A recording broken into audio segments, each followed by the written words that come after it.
by Dr. Abdul Ruff Colachal As the longest tour of Asia by a U.S. president in 25 years. U.S. President Donald Trump has embarked on a 12-day trip to Asia starting on Friday the 3rd of November, during which he would 5 countries: Japan, South Korea, China, Vietnam and the Philippines.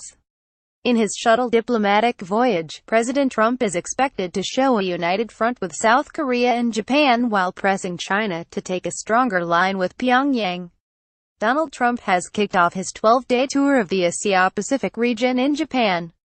Trump will then visit South Korea and China before traveling south to Vietnam and the Philippines. Ahead of a trip to Asia starting from Japan, Trump urged Saudi Arabia to choose Wall Street as a venue for the initial public offerings IPO of shares of oil giant Aramco in 2018. He tweeted from Hawaii, "Would very much appreciate Saudi Arabia doing their IPO of Aramco with the New York Stock Exchange. Important to the United States, the Aramco IPO is expected to be the largest in history, raising around $100 billion in much-needed revenue for the Saudi kingdom." Saudi Arabia has posted $200 billion in deficits in the past 3 fiscal years due to the slump in global oil prices.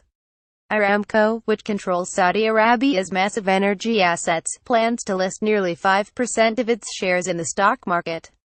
Plans are to list the offering in the second half of 2018 on the Saudi stock market as well as an international exchange, with markets in New York and London vying for the offering. The trip comes at a time of heightened tensions with North Korea over its nuclear program and missile tests. Trump flew first to the U.S. state of Hawaii, where he visited the USS Arizona Memorial at Pearl Harbor, the scene of the 1941 Japanese attack that drew the USA into World War II. He also took part in a briefing at the U.S. Pacific Command. Itinerary: on the 5th of November arrives in Japan. Plays golf with Prime Minister Shinzo Abe and professional player Hideki Matsuyama at Kasuma Gaseki Country Club. Bilateral meetings with Abe the 7th of November in South Korea for talks with President Moon Jae-in. Trump will also address the National Assembly. The 8th of November arrives in China for a series of events including meetings with President Xi Jinping. The 10th of November travels to Da Nang, Vietnam, and will participate in the Asia-Pacific Economic Cooperation APEC Summit. The 11th of November travels to Hanoi, Vietnam, for talks with President Tran Dai Quang and other Vietnamese leaders. The 12th of November arrives in Manila, Philippines, to take part in a gala dinner for the 50th anniversary of the Association of Southeast Asian Nations (ASEAN). The 13th of November will attend the ASEAN Summit in Manila and hold talks with President Rodrigo Duterte. The 14th of November Trump will stay for the East Asia Summit, a wider regional gathering that includes the US, India and Russia. Japan, first stop for Trump's Asia-Pacific tour. The first 2 stopovers are Washington's key allies in Northeast Asia, Japan and South Korea. They have both been rattled by a wild-card president who threatened to upend a global order the U.S. had underpinned for decades. In Vietnam, Trump will attend the Asia-Pacific Economic Cooperation Summit in Da Nang, apparently the key item of his tour, and make a state visit to Hanoi. His final engagement was scheduled to be a summit of Southeast Asian nations in the Philippine capital, Manila, on the 13th of November, but the trip has now been extended by an extra day so he can attend the East Asia Summit. The last time a U.S. president made such a marathon trip to Asia was when George H.W. Bush visited the region in late 1991 and early 1992. Before Air Force One takes off for a Hawaii visit on Friday, the key challenges facing Trump on an odyssey that started in Japan on Sunday before stops in South Korea, China, Vietnam and the Philippines. From Hawaii, he and First Lady Melania Trump headed to Japan and then on move to South Korea. Donald Trump's tour of Asia offers plenty to keep the U.S. president cheerful, from lavish state banquets to honor guard pump and even a chummy round of golf with Japanese Prime Minister Shinzo Abe. Upon arrival in Japan, Trump resumed his characteristic aggressive rhetoric, targeting his foes like North Korea, Iran and Pakistan, warning them of destruction, saying that they are on a suicide mission. Target North Korea. Trump has previously exchanged some fiery rhetoric with North Korea over its ballistic missile tests, but Abe said earlier last week that he would not go to the heavily fortified demilitarized zone DMZ on the border between the South and North. He is, however, to visit Camp Humphreys, a U.S. military complex south of the capital, Seoul. Trump's visit to China was incorporated into his itinerary to make Beijing get North Korea on board. The way the Trump government tells it, the totalitarian regime in Pyongyang is rapidly developing nuclear warheads and the intercontinental ballistic missiles to carry them to a U.S. West Coast city such as Seattle or Los Angeles. The White House counter-strategy seems to be assuring allies such as South Korea and Japan that the USA still has their back, while getting North Korea's main ally, China, to economically pressure Pyongyang back to the bargaining table. That's a recipe for trouble at Trump-Xi talks from November 8 onwards. Many Trump's officials believe that Beijing has to help solve the North Korea problem. Not be helpful, but solve the problem. And there's no easy solution to this, certainly not one that China will find acceptable and low cost. Chinese President Xi Jinping's calculus is different. Beijing-Pyongyang relations have troughed, but a collapse of the hermit nation could send refugees spilling northwards and land American troops on China's doorstep. That's where the fun stops. These are big tests for a commander-in-chief who does, on occasion, follow the teleprompter and stay on message, but at other times becomes frustrated and fires off salvos of brusque, early-morning Twitter missives. It also represents a grueling 12-day slog of speech-making, summits, and tricky sit-downs on a range of trade disputes and the intractable policy headache of North Korea's nuclear arms program. While Trump has skimped North Korea and his maiden trip to the region of Asia-Pacific, the trip is indeed focused on that country as he wants to deny nuclearization of that nation. He wants to make a united front among the regional powers including China against North Korea. Trump has spoken of raining fire and fury on North Korea, rhetoric that nudges the region towards a potentially calamitous conflict. He may well tone that down a notch when addressing the National Assembly in Seoul on November 8. He may also be wise to offer some goose. The U.S. pullout from TPP came as China was rolling out its multi-billion-dollar Belt and Road Infrastructure Development Plan across Asia and beyond. According to Ford, the expected Asia policy must provide a new economic vision, post-TPP. Simply renegotiating a bilateral trade with South Korea, and vaunting new ones with Japan and Vietnam, is not enough. Challenge of Asia-Pacific policy. Asia last. Fake news, fictitious threat perception concerning their security by the government makes both USA and Israel strong militarily. USA and Israel always fix their imagined foes trying to target and destroy them, though it remains a fact both cannot be destroyed because of their anti-missile shield and WMD. Thus any country seeking nuclear energy and WMD to defend their nations and populations from possible enemy attacks is viewed as being the cause of destructive trouble for the superpower of USA and Israel. Of course that is only a known gimmick to threaten and bully the weak nations seeking WMD. Thus Iran and North Korea are seen as their enemies because USA says they are developing nukes to destroy only USA and Israel. Former U.S. President Barack Obama tried to rebalance the U.S. defense and economic policy to counter China's rise, including with a 12-nation Trans-Pacific Partnership (TPP) trade deal that excluded Beijing. Trump scrapped TPP almost as soon as he entered the White House in January. Amy C. Wright, a former Pentagon official, told Al Jazeera the lack of any replacement with a proactive trade policy or economic agenda has left Washington's Asian partners feeling anxious. Trump, the property magnate, is expected to unveil a new framework at the Asia-Pacific Economic Cooperation APEC Summit in Da Nang, Vietnam, on November 10. White House officials talk up plans for a free and open Indo-Pacific region. Although big questions about the policy remain, a recommitment to rules-based economic fairness may be a solid message, Lindsay Ford, a former Department of Defense official, told Al Jazeera.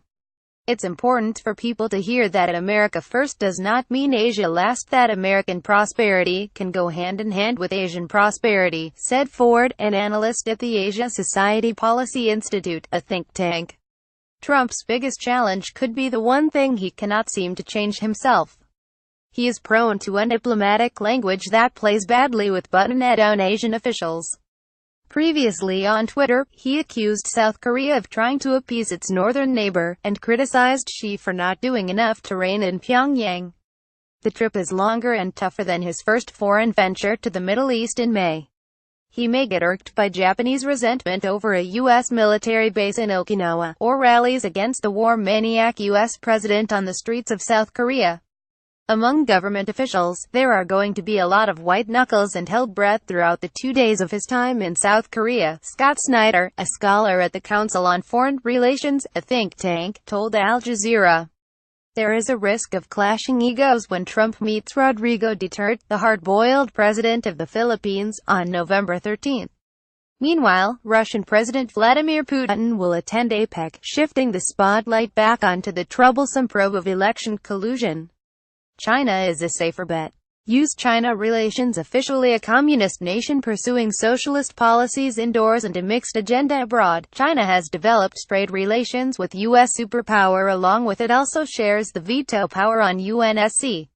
USA has been employing many countries in Asia, including those he is visiting now, and India, to contain the Chinese influence on the continent and beyond.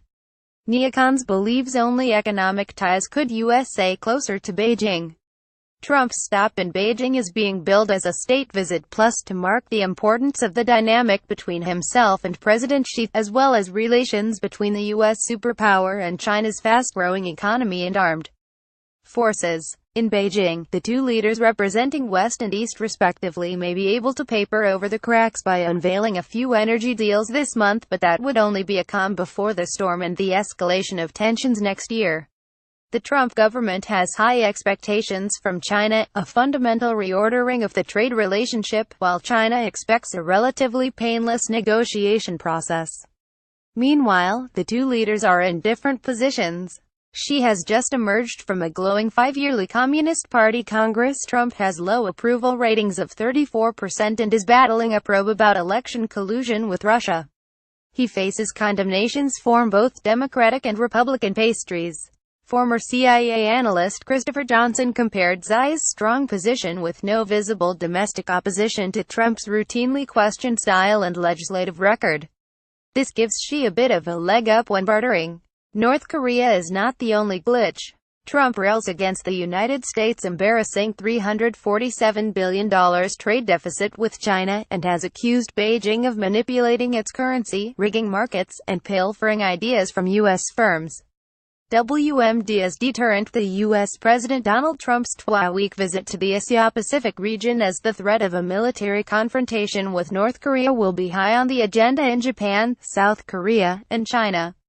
North Korea is developing its nuclear weapons to defend itself against any future U.S. aggression so it doesn't endure the tragic situation of the war-torn non-nuclear countries which became the targets of invasion and plunder by the USA.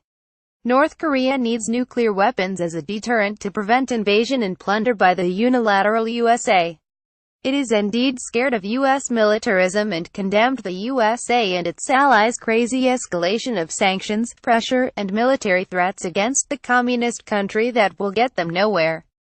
The nuclear force of the DPRK has become a strong deterrent for firmly protecting peace and security of the Korean Peninsula and the rest of Northeast Asia and creditably guaranteeing the sovereignty and the rights to existence and development of the Korean nation, using the acronym for the country's official name, Democratic People's Republic of Korea. The Yuriman Zokari commentary denounced the military buildup near North Korea. It is ridiculous for the U.S. to try to browbeat the DPRK through such muscle flexing as deploying nuclear aircraft carriers and submarines near the Korean Peninsula and its vicinity and flying nuclear-capable strategic bombers on it, it said. The USA has said it will never accept a nuclear-armed North Korea, and Trump has threatened to totally destroy the country. In response, Kim Jong-un's leadership said it may conduct an atmospheric nuclear weapons test. North Korea dared USA to make the first military move. In advance of Trump's visit, 3 American aircraft carrier strike groups have been deployed to the region, a move military analysts have described as unusual. Stratfor, a U.S.-based intelligence analysis company, noted in a report that the U.S. Air Force also will send a dozen F-35A stealth fighter jets to a base in Japan in early November. The gathering is a rare occurrence. The last time 3 U.S. aircraft carrier strike groups convened for a combined exercise was in 2007 and will give the United States a powerful force within striking distance of North Korea, Stratfor said. Taken together, these developments suggest that the United States is preparing for a confrontation. But that doesn't necessarily mean that Washington is gearing up to start a war with Pyongyang, a report concluded.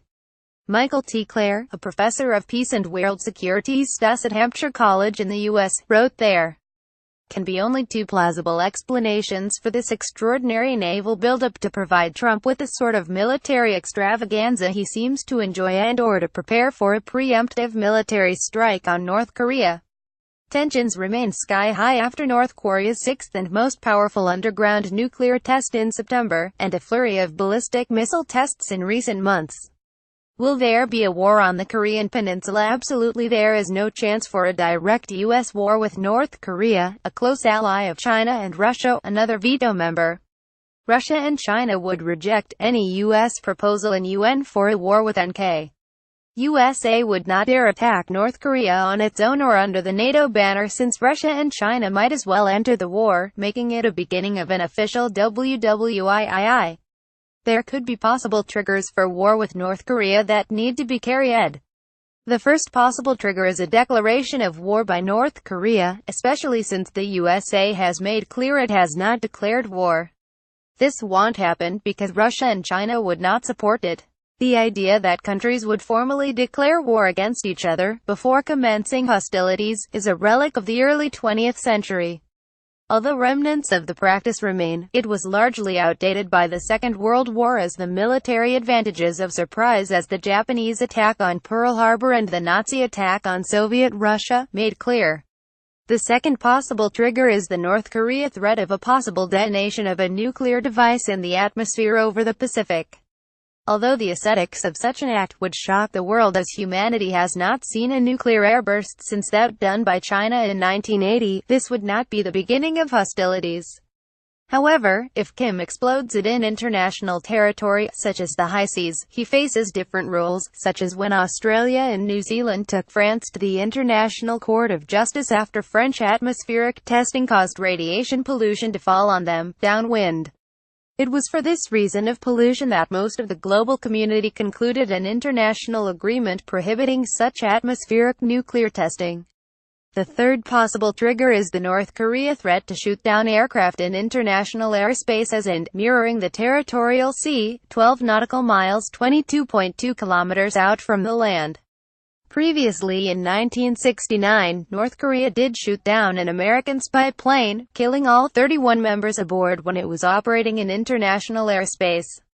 At that point, President Nixon did not respond with violence due to a fear of how the Soviet Union and China would react. Interestingly, upon arriving Tokyo, Trump has asked Japan to attack North Korea by firing missiles to that nation. Japan is yet to respond to U.S. demand.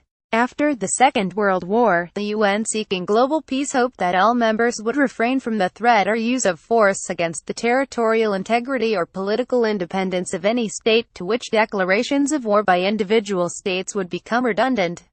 However, when the North Korean armed forces advanced over the 38th parallel on June 25, 1950, without a declaration of war, it was shown how in vain this hope was. The response to this act of aggression by North Korea was the 84th resolution of the Security Council, when the Soviet Union was absent from the vote to defend South Korea under the UN flag, but with the leadership of the U.S. Today, the situation is even more complicated, as the North Korean rhetoric of declaring war is not uncommon. Following the 2013 sanctions approved by the Security Council against North Korea for their nuclear test, Kim Jong-un promised a preemptive strike against the USA with its nuclear weapons. This was followed by a full war declaration statement. This was all part of their assertions that North Korea had scrapped the armistice that ended the First Korean War in 1953. To show their determination in 2013, North Korea also cut the hotline that enabled direct communication between North and South Korea. Although the hotline was reconnected a few months later, when South Korea closed down the Joint K industrial complex following Kim Jong-un's fourth nuclear test in early 2016, North Korea condemned the act as a declaration of war, and then cut the hotline again. Cutting the hotline is more dangerous than the rhetoric. Hotlines prevent accidental war. South Korea, which has a hotline to China, has been trying to have its hotline to North Korea reconnected. However, the line that is really needed is one between North Korea and Washington. Such best practice has been evident since 1963, following the Cuban Missile Crisis, when the two superpowers recognized the necessity to be able to talk directly, at short notice, whenever required so as not to stumble into nuclear war. Today, warplanes of both USA and Russia keep flying over very close to each other's space. Russian military aircraft have flown over 60 times close to Alaska or down past the edge of Western Europe in the past 10 years have shown, no matter how unpleasant such acts may be, such planes may be intercepted and followed, but they may not be shot down if they do not cross into territorial airspace. To ensure that no mistakes are made in this choreographed saber-rattling, certain rules need to apply. Primarily, the planes should not be invisible. If Kim decides to take down one of the American planes flying in international airspace, as his grandfather Kim Il-sung did in earlier times, he would be gambling against the odds that President Trump will not respond with violence. However, if USA would declare war on North Korea is a trillion-dollar question. Will Trump order the Pentagon to attack North Korea, disregarding the worst devastating consequences? Asian Tribune tweet.